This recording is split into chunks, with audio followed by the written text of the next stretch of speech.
A vision is not a picture of what could be. It's an appeal to our better selves. And for the last 25 years, that unwavering appeal has defined the life's work of the man we respectfully call Papa Adobe, an elder statesman with a powerful history, having had close ties in the corridors of power under leaders like former President Olusegun Obasanjo. Yet this dream to return to nature has been that project so dear to the heart of this great man. Everyone knows the Usuma Dam, but almost no one knows the huge secret that is hidden right next door.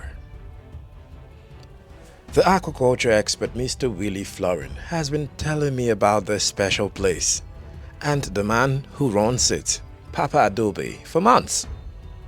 And today the time finally came for us to visit. We journeyed to the serene landscapes of Ushafa to meet an elder statesman, a dedicated nature lover who 25 years ago acquired this expansive ground, not just for profit, but for a singular enduring vision. What did we find? A massive fish farm, built decades ago by the engineering giants Julius Berger, sitting right here on the border of the Usuma Dam and surrounded by a huge cashew farm. At the heart of it all, a quiet, wise man whose vision, even now, is a magnificent work in progress. This video is a story of ancient wisdom, amazing dedication, and the excited future of Nigeria's ecotourism. I'm Dominic Kyodo, and it's my pleasure to bring these kinds of important stories to you. You're welcome.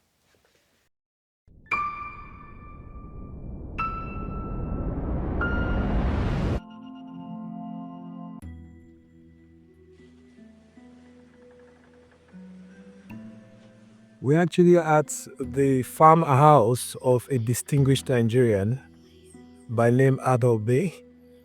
I am honored to be here, but of course, you know I'm not alone. I'm always with one man, Mr. Willy Fleuren.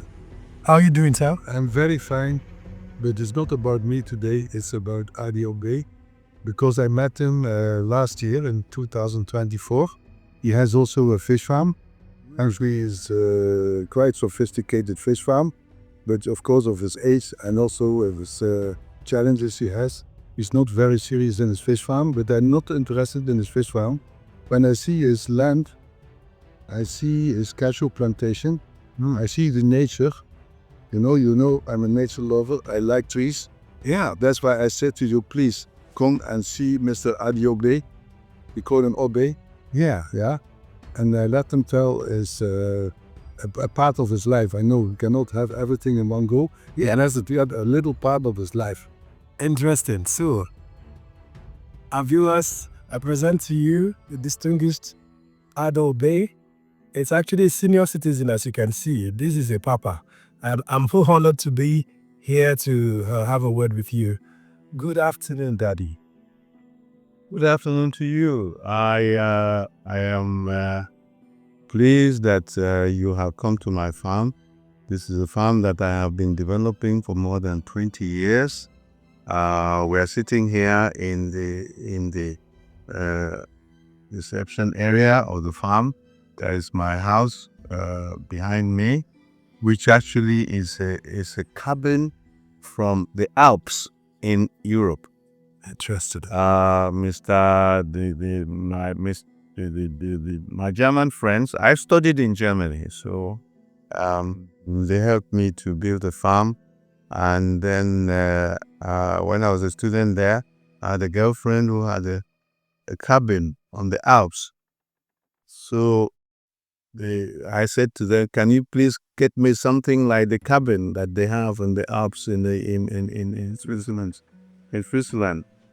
And this, what you have behind me, is a cabin from Germany. But wait, you imported the cabin or you built it like a cabin? It was brought. You mean it. Completely pre-farm. You can watch it. Wow.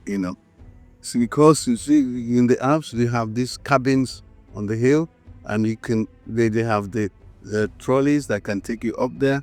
But this was brought from Germany. And this is also the colors they use. This white and yes, it is on. You can see, is that how they do it over there? Yes, in the same color, like same color, everything. Look at it, you can see it is sitting down there. Everything is pre-farmed. It was brought like this from Germany. So how many years old is it? About 20 years. Okay. Yeah. Completely. It was brought as inside it you have bedroom, you have sitting room, you have kitchen, everything is there. Wow. Wow. Yeah. So, but how on earth you got this piece of land? How did you get the foresight that this is what I want to do?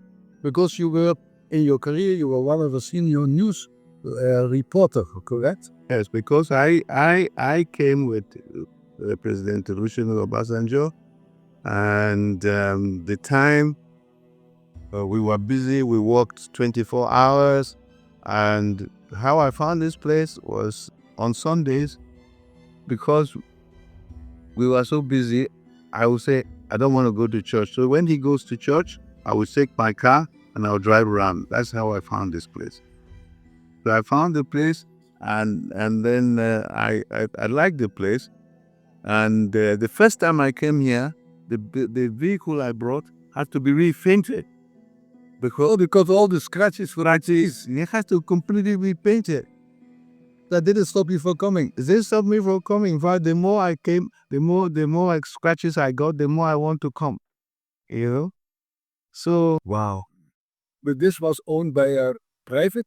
No, it was vacant space. So I inquired with the FCT. There was nobody here. So I applied to get the land. That's how I got the land.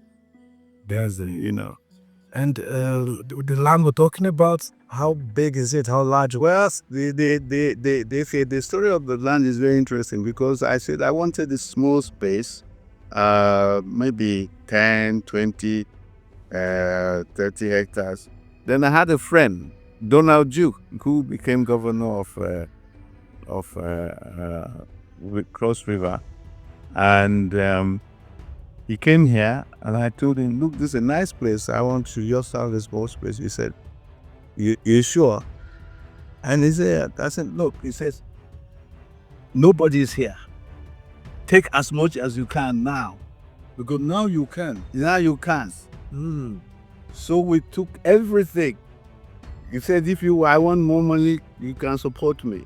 You will it. I'm not joking. David joking. We took the one, we gave you that ID. Yes, so we took as much as we can, because nobody was around. No, Abuja was just developing. Exactly. So we took, if you see, there's a hill around the place all the way to Usuma Dam. So we took everything. Wow. And we took it because it was cheap, because we didn't ask for the property development. We wanted if you find on our file, what we said, we are going to do ranching and ecotourism. At that time. Now it is very hot. Now, if you do ranching and ecotourism, the price for the title is less 10,000 naira per hectare. Only. But it wasn't that time a lot. But if you inside town, the price of land was 5,000 naira per square meter. Wow. There's a big difference. Of course there's a big difference. That is, 2 square meter in the town is the same as 1 hectare of free land here. Yeah. But is that not ironic? Like, I don't understand. Why? Because when you can develop, because the development is different. You see, when it is a comprehensive development, it is the equivalent of a plot in town. A plot in town is 5,000 naira per square meter. At that time. At the time. Oh, per square meter, and then here we say per hectare. And here at the start. Oh my God, now I We get had 2 square meters in town at that time. is 10,000 naira for a hectare, because when you buy in the town, they have to give you sewage, they have to give you water, they have to give you electricity. Here, this is bush. So Our site tool says ranching and ecotourism. That is what how we got the land. And that is what I want to keep it as. We are not into property development, what do you call it, duplexes and all that. No. We are in tune with nature. Okay? No. We know that people coming here, they study biology. I saw a group of students, they find even a pangolin is here. Yes. There are plants here. There are plants here that you cannot find anywhere else. Unbelievable. And I want to keep it like that. And this is just 1 hour from the city center. I must say that while we were driving through this place, you talked about the therapeutic effect of just seeing nature. It's not. I talked about it because I actually read it. I read that people who live in an environment that is nature dominated like this, they live longer. Because maybe their blood pressure automatically. All the nature. These plants, actually, that's interesting. All the plants give out aroma that is therapeutic. All plants give out aroma that is therapeutic. That is antibiotic, in fact. That's the word. If we check in town, the aromatic is the outlet of the car. And the diesel generator. Yes, that's it. But at the end of the day, the plants generate aroma that is antibiotic. And this is like here there's fresh air. Yes, fresh air in every sense. And the water in this area is coming out of the soil of this area. And the water starts from here. It's a spring. It's a spring. If you take this water, you can even bottle it and sell it as pure water. Unadulterated. Because it is coming out from the mountain. That's right. The name Jigna is the name of a river that starts in this farm. Okay. That water that you saw in the lake there, Yeah. the river starts up there. So that is when we were going to apply for the land, I went to the old map from the 1930s, found that there is a river called Jigna that passes through here. Amazing. So this river is the soul of the land. Because it's all around this river. Because he has this land from one side and the other side of the river. Is that correct? That's correct. Now, your goal in this farmland or this reservoir or parkland is to develop it. Yes. Because you also need to support it with some income. That's why we're here. And of course, you say that you are already into cashew plantation. That's why you tell me why you want to do cashew plantation. I want to do cashew plantation because I had a few cashew plants that were around, and I found that cashew was a very unique plant. Very, very unique plant. And then I went to read about it. I found that cashew originates from South America. Interesting. And there's a lot about cashew we don't know. And the way it grows is an evergreen. As I said to you earlier, it compares with mango, and it has unique features that we are still learning. One of the features of it is this: cows don't eat it. You know why? Because the cows that we have in this country do not recognize it. They are not recognized it as a food. They don't recognize it as food. Interesting. When you plant cashew, Fulanis are not happy because their cows cannot eat it. This is interesting. This is interesting. So your interest in cashew, even predates whatever people think about it right now. It's ideal some years ago. We are still learning about cashew. There's a lot we still need to learn about cashew. Well, it's really interesting to see that we have elder statesmen that are still very much enthusiastic about trying to preserve something for the next generation come How out. can I do? You just want me to go and sleep? I'm doing what I can.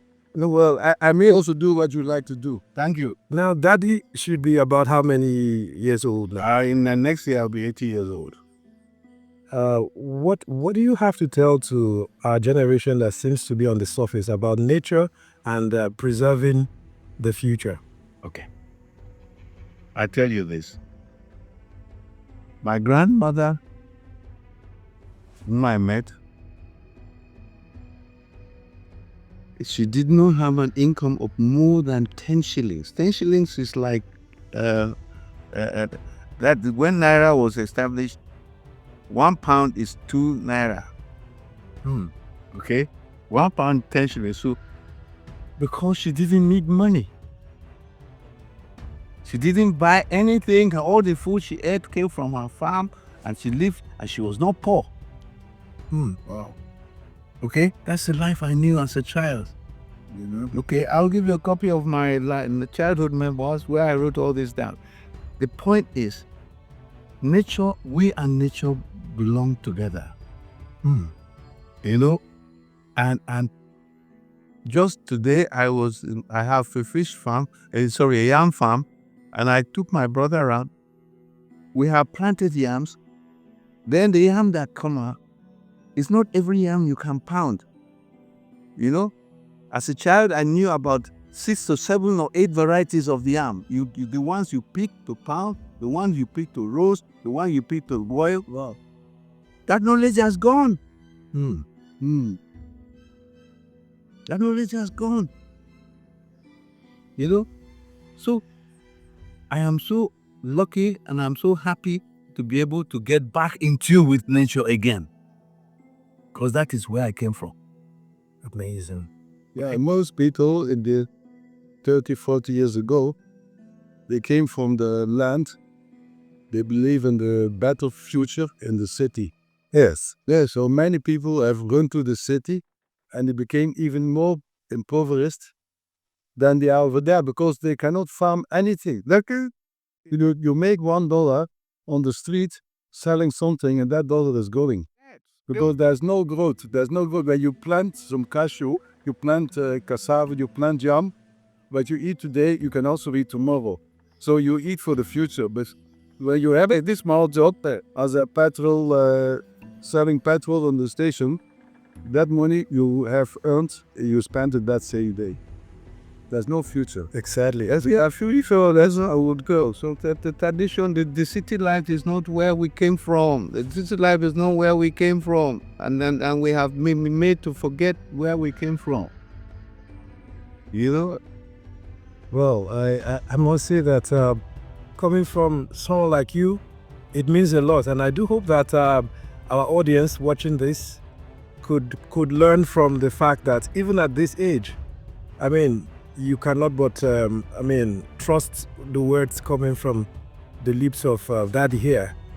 If we cannot, at least if we cannot preserve it, if we cannot add to it, let's try to preserve it. The benefits are huge. And first of all, recognize the value. That is one of the things. You see people miss out on the value. Islam. I was telling you about an article I read that people who live in natural environments like this, there is something that the plants produce from their leaves that is antibiotic. It makes people healthier.